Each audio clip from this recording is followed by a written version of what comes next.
Imagine starting your workday, opening your computer, and finding every single one of your documents, photos, and projects renamed with a strange extension. You try to open them, but nothing happens. Then, a window pops up with a countdown timer, demanding payment in Bitcoin to get your life back. This isn't just a movie plot. This is the reality of CTB Locker. Today, we're breaking down one of the most sophisticated strains of crypto ransomware ever created. We'll look at what makes it tick, why it's so hard to stop, and the clever technology behind its name. Let's dive in. To understand CTB Locker, you have to look at its name. It's actually an acronym for three high-tech pillars that made it a nightmare for security experts. First, C stands for curve.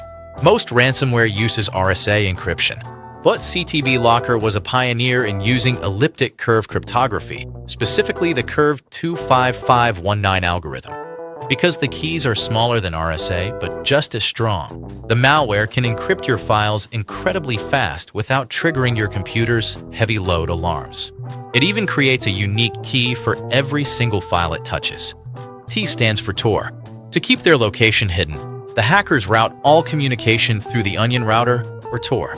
This masks their command and control servers, making it nearly impossible for law enforcement to track down where the attack is coming from.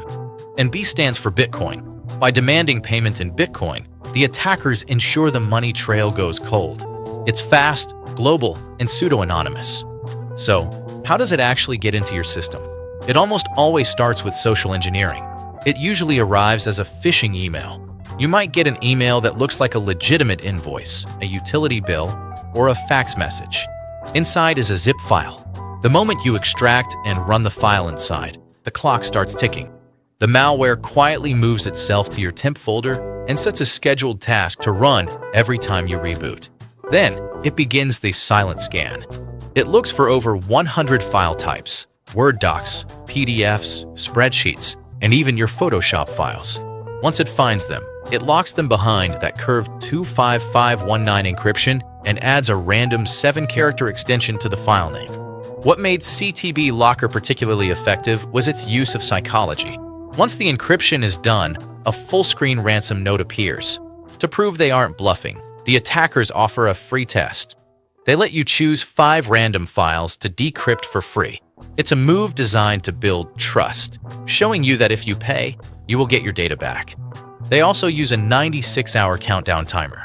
If you don't pay within 4 days, the price often doubles, or the key is deleted forever. This creates a sense of panic, forcing victims to make quick, expensive decisions. While it started on Windows, CTB Locker evolved. In 2016, a variant emerged that specifically targeted Linux web servers. Instead of locking personal photos, it encrypted the core files of websites. Imagine an e-commerce store suddenly losing its entire product database and being replaced by a ransom note. For a business, this isn't just a nuisance, it's a total shutdown. We also saw massive campaigns in countries like the Netherlands, where the hackers used perfect local grammar to trick even the most cautious users into clicking those malicious links. So how do you stay safe? Offline backups. This is the only 100% cure. If your backup isn't connected to the network, the ransomware can't touch it. Email hygiene. Never open attachments from unknown senders, especially .zip or .scr files. Patch your systems. Keep your OS and antivirus up to date. CTB Locker changed the game for ransomware, but with the right habits, you can stay off the victim list. If you found this breakdown helpful, hit the like button and subscribe for more deep dives into the world of cybersecurity. Stay safe out there.